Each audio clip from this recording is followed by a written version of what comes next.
Next presentation is by Mr. Brandon Phillips, and Mr. Phillips is the technical manager of Halliburton. Did I get that right? Not all of them. I'm field engineering manager for the mid-continent area for our pumping services, so our well cementing and hydraulic fracturing. That's my primary backgrounds in fracturing and cementing. So, well, I appreciate everybody coming out, and I appreciate the invite. We had an event back in December where we had a little info session in Oklahoma City about hydraulic fracturing with some extension service educators, and Solly was one of those, and got to go out and see a frac location, which was a pretty eye-opening for those of us who hadn't been there before. But real briefly, we start every presentation or meeting at Halliburton with a safety moment, and very, very briefly, my safety moment is know when to stop. Use your, what we call in the industry, stop work authority. When things don't look right, they're not looking safe, just, potential for things to go wrong, shut it down, take some time, and make sure everything is ready to go before you proceed. Okay, so why am I here to talk about water? That's both the oldest and the newest challenge we face in the oil and gas industry. Historically, produced water was the biggest challenge. For every barrel of hydrocarbon we produce, on average globally, we make 3 to 5 barrels of water, and this is not usable water historically. It's briny, salt water. It's got to be disposed of.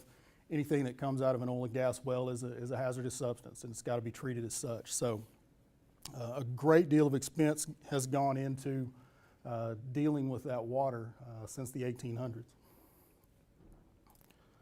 The newest problem, especially in our unconventional markets where the hydrocarbon isn't quite as prolific, is we've got to have a lot of water to stimulate the reservoir to get it out. So hydraulic fracturing, in a nutshell, is taking a large volume of fluid, mixing some sand or some other kind of aggregate with that fluid.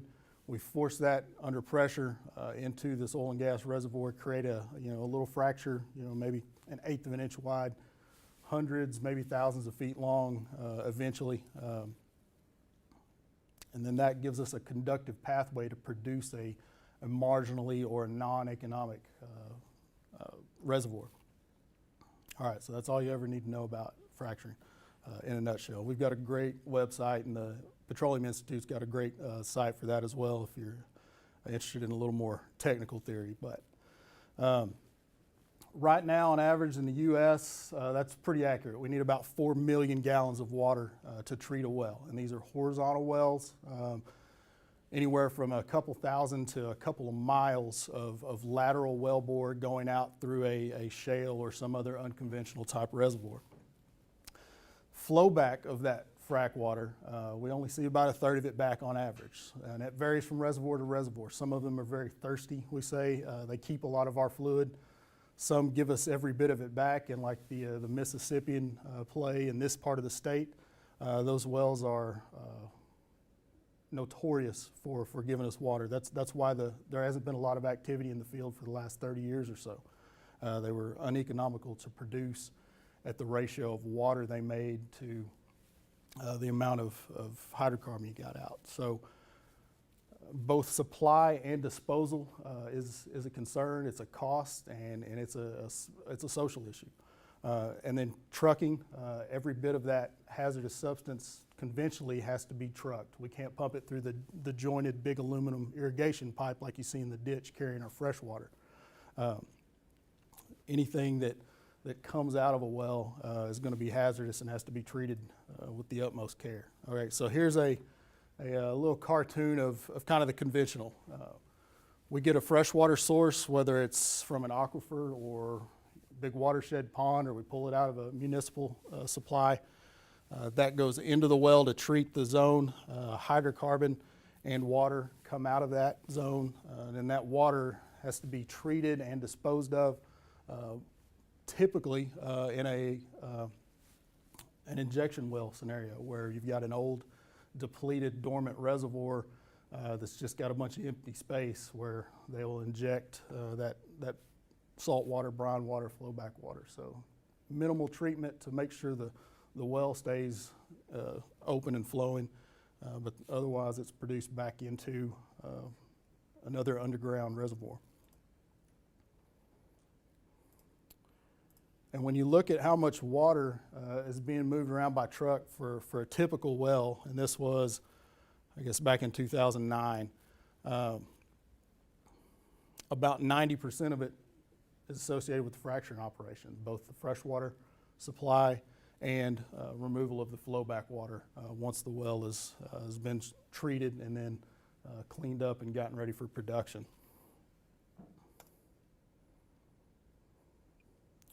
And we fall into this other category, the oil and gas industry. On the grand scheme of things, the actual amount that we quote unquote use is very small. The problem is we don't use it, we lose it, most of it. Once we pump it down in a disposal well, it's gone from the hydrological cycle as we know it. In geologic time, yeah, you get that water back, but in any frame of time that we can reference, we're not going to see it again. So that's where the momentum in the industry in the last 5 to 10 years has come to find ways to stop losing water and just use water. Here's another one of those water stress maps, and similar to the coal fields and power plants in China, many of the areas, western Colorado, all through the Dakotas, and especially here at home, many of the areas where our industry is active, there's a lot of competition for that water, primarily from the agricultural industry. And here's a look at the Bakken Shale, or the Bakken in North Dakota primarily. Look at the last 10 years and the next couple of year projection of the number of wells that are going to be completed, drilled and completed, and then the estimates on water use, and that's a lot, and that's probably only about 20% maybe of what we'll use in the U.S. as far as the industry goes.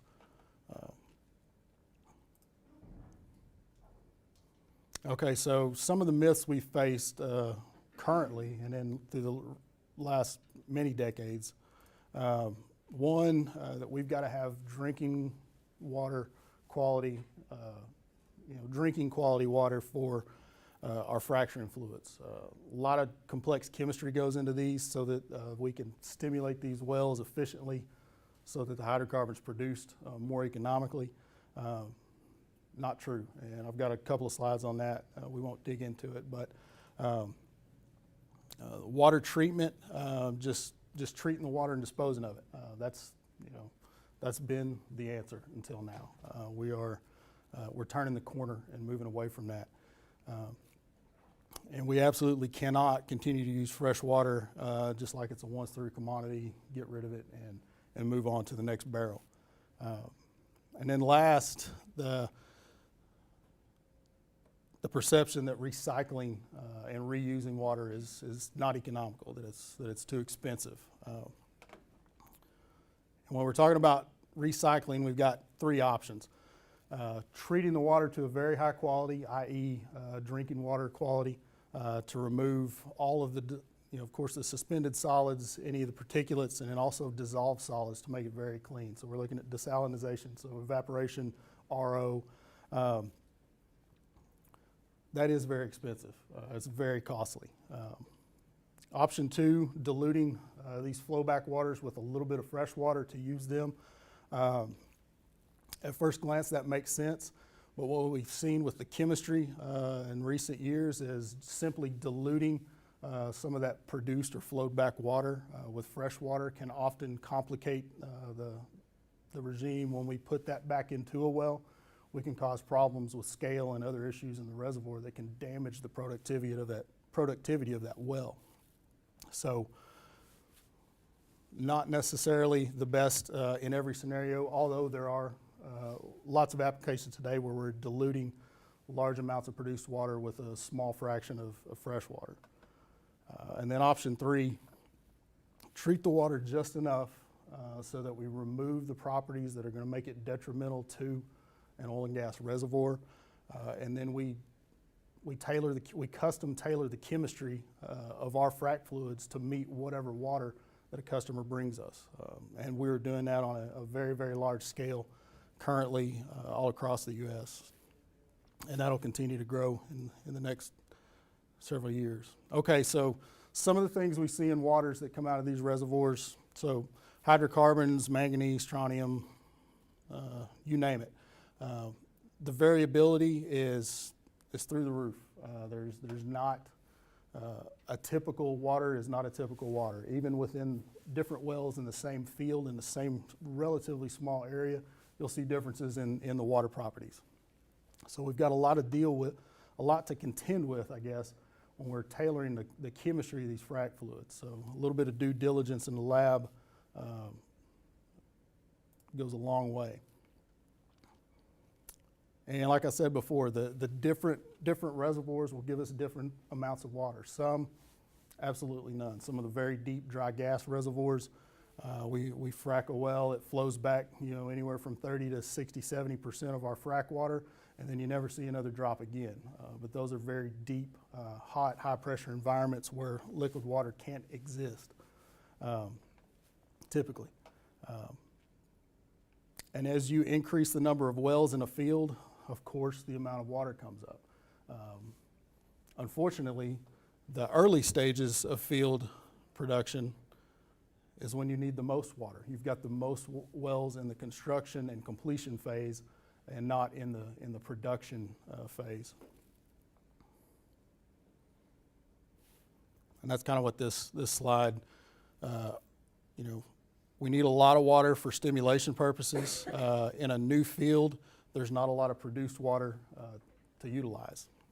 So you've got to supplement that with either fresh water or some other source that we can pull from. And then once you get in a mature field, of course, you've got more produced water as you've got more mature producing wells. So the total cost of water to purchase that from the city of Stillwater or whatever agency, a landowner may lease a large watershed pond for so many dollars per acre feet. But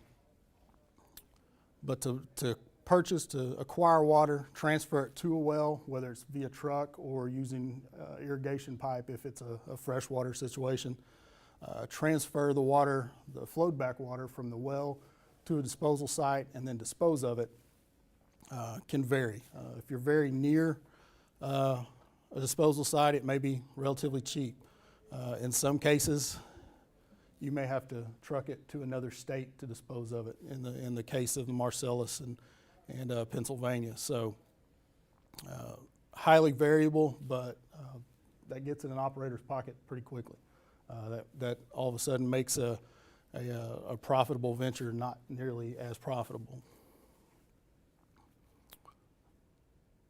So some of the things we've got to contend with when reusing water.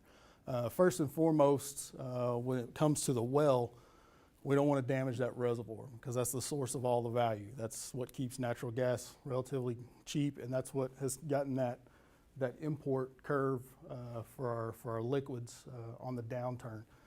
We're bringing less in because we're producing more domestically.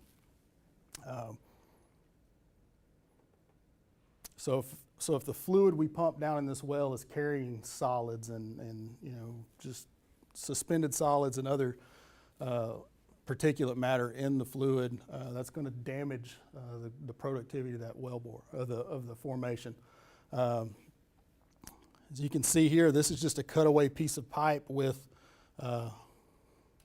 scale in it. Has anybody ever seen the inside of a 20-year-old hot water heater? It kind of looks like that. Your 30-gallon hot water heater is now a 3-gallon tank, basically. We see the same thing. As wells produce, that water's got a lot of mineral content. It reacts with the steel, plates out in the wellbore, and can cause problems over time, and sometimes it doesn't take very long. So first and foremost, taking care of the formation, and then second, the water properties, high salinity, high levels of dissolved solids, the hardness of the water is detrimental to our conventional fracturing fluids, both a friction reducer, which helps us to produce or flow at high rates, and then a viscous, like you see here, a heavy cross-linked, several thousand centipoise heavy fluid. It can affect the way that gel, that natural guar gel polymer reacts, so that we don't have a robust fluid for the application. So, and then microbes in addition. Most of our fracturing fluids are starch-based, either a cellulose or a guar or a xanthan, all of which most bacteria adore, so can cause us problems. So we've got to take care of our water, and this is kind of a random slide, and I wish I'd have pulled it out because it kind of derails me right here, but a lot of the frac business going on right now is not our conventional gelled, cross-linked gelled, heavy gel fracs. It's friction-reduced water, and over somewhere in the neighborhood of 99% of a typical well or typical fluid going into a well is going to be water and sand, or a man-made analog of sand to prop that formation open, and then the rest are additives like salts to help us control clay swelling in the formation, petroleum distillate, aka mineral oil. Most of our additives need a carrier fluid so that we can keep them in suspension. A little bit of acids, some other things, most of which is under your sink at the house. But we've got two methods to carry proppant, that sand, into a fracture, and that's rate and viscosity. This would be a fluid that we would use a lot of rate to carry because it's not heavy and viscous. So what are we doing as an industry? Our approach is what our folks in Houston have coined the H2O forward service, and it's a suite of products, services, and concepts that focus around taking water and always using that same little bucket of water. We can treat whatever water we get to be able to tailor a fracturing fluid for that water, for that well. When the water is produced from the well, recapture the water, treat it as minimally as possible, and then get ready to do it again. We can move it down the road and treat the next well with it. And there are a lot of different methods used in the industry and other industries to treat water and condition water.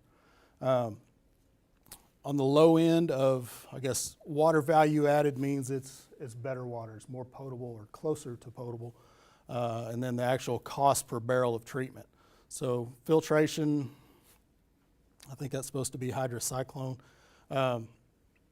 Relatively low cost, but also relatively low levels of water treatment. Chemical precipitation. On the far end, you've got distillation and evaporation, of course. The only thing that comes out of that is water, primarily. RO and then ultrafiltration. Our method that we use is electrocoagulation, and it uses systems of little cells that are anode cathodic reactions that drop out all the suspended solids, all the particulate matter, and leaves a nice clean brine behind that we can then go ahead and tailor the chemistry of a frac fluid and treat it. So, and across the industry, both with our competitors and then with the third parties that only focus on treating water, you'll see a range of these, generally somewhere in this range, in the chemical precipitation and other methods. So the end goal is a high total dissolved solid fluid, salt tolerant fluid. So we're building, in the lab, frac fluids that we can reclaim these waters, treat them up just a little bit, and then reuse to go down and treat these wells. Unistem, and it's a little propaganda slide, but just if you need a trade name, it's a high performance, high viscosity frac fluid. As you can see there, that's not a high-speed laps. That's you pour it over and it just kind of sits there and it'll suspend proppant in it. But it's tolerant. Salt concentrations somewhere between 250 and 300,000 parts per million of dissolved solids. So 10 years ago, that would have been tough. 20 years ago, we'd have told the operator to get rid of that water, bring us some fresh water so we can treat your well. Now we'll stare it right in the face, go to the lab and figure it out. When I talked about our friction reducers and the wells with the low viscosity treatment fluid carrying relatively low concentrations of sand. This is a measure of the amount of friction that is removed from our baseline. So whatever that water is, you can measure a pressure drop over a distance of pipe, just like you would with a water pipeline. And then we add our additives. How much friction do we remove from that system? Conventionally, somewhere in the neighborhood of 70% is pretty good, 65 to 75%. But as you can see with these, kind of the worst slide ever, but and this is calcium hardness, so as the calcium levels increase, the friction reduction decreases. And this is with a conventional type friction reducer. And that's 52,000 parts per million. With our high TDS friction reducers at over 200,000 parts per million, we can still maintain, about 60% friction reduction. So, making a lot of strides, customizing the chemistry of our fluids to make sure we can operate in these not so ideal conditions. So now the cartoon looks a little different. We've taken that freshwater source and that terminal ending of the water and removed those. And that guy drives by the disposal site to a water treatment facility. That water's treated and stored, then used, and then once it's produced or flown back, it's reused again. We're doing this on pretty grand scale in some parts of the country. So we've got a couple of operators working locally here, some of the bigger oil and gas companies that are using upwards of 80% produced or flowback water on every job they do. So of that 4 million gallons, give or take, about 3.5, 3.6 of it is continually being reused and recycled. So they're greatly reducing the demand for water that can be used for better things, like feeding us. So for every barrel that we recycle, that's 1 barrel less that we have to use of fresh water, 1 less barrel that we have to truck or otherwise transport to a well site, a barrel that we don't have to truck off location and dispose of in a deep dormant disposal well. And it reduces the amount of potassium chloride salt and other salts that we use to stabilize the clay in these formations. Fresh water on clay makes the clay swell, which closes off the productive flow of our wells. If we're bringing water out of these formations that's already, kind of harmonious, it's the water that came from the formation in the first place. It's got the correct properties to keep that rock in steady state. We're having to use much less in the way of clay stabilization to treat these waters. So, long story short, we're on the right track. We're moving in the right direction, being a little more responsible and kind of accidentally being a little more economically responsible for our customers. So these are the challenges that the oil and gas companies, the producers, face is sourcing water and then disposing of water, and we're here to find ways to help them with that. So, and I think we'll end with a pretty picture. Any questions for me?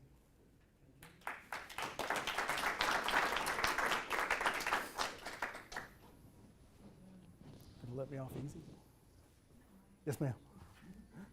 You said that when they inject the water back into when the water's returned into these wells, you said, Mm-hmm. but how do they know where to do that? How do they find these wells? That's an excellent And how question. do they know how much capacity those wells have for storage? Okay. And how safe they are?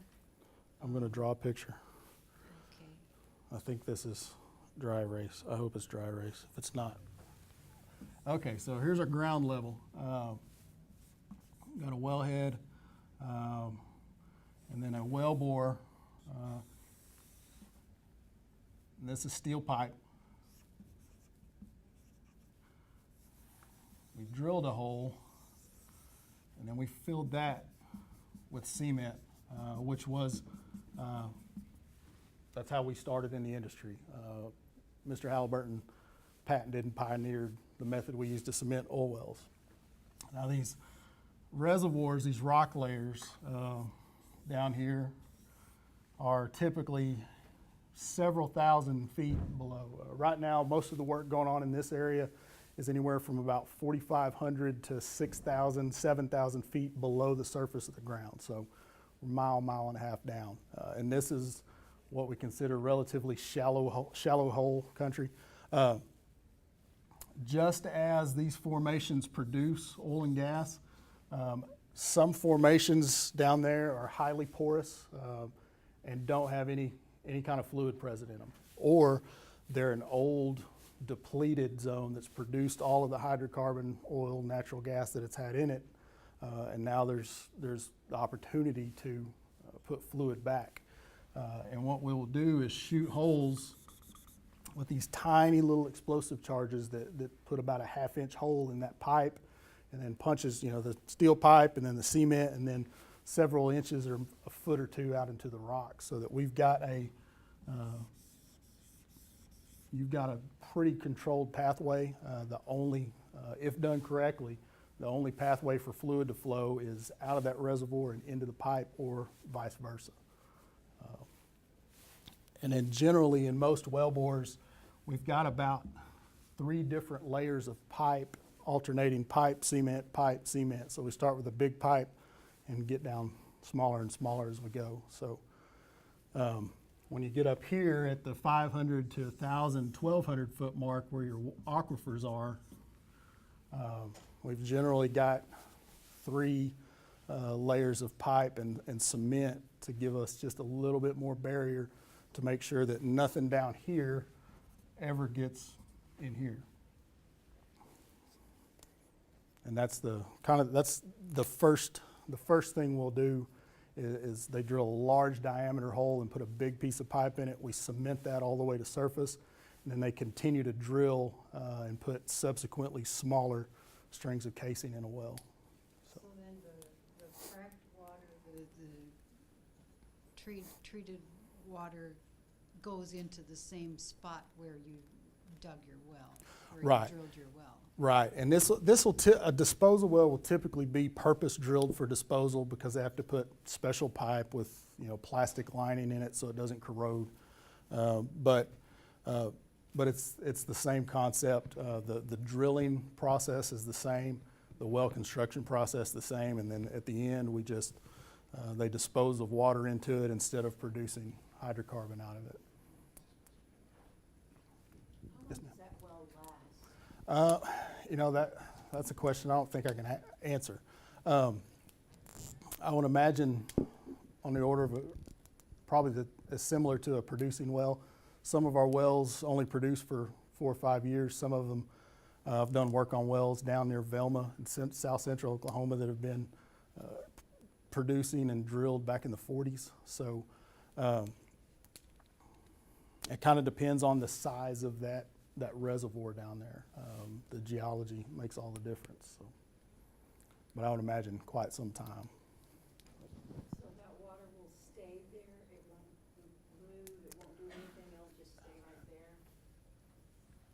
there? Unless, I can't guarantee it won't move, but when you're talking about being 1 mile to 2 miles generally beneath the surface of the earth, there's not a lot of opportunity to go through hundreds and maybe thousands of layers of rock to get anywhere besides where it is.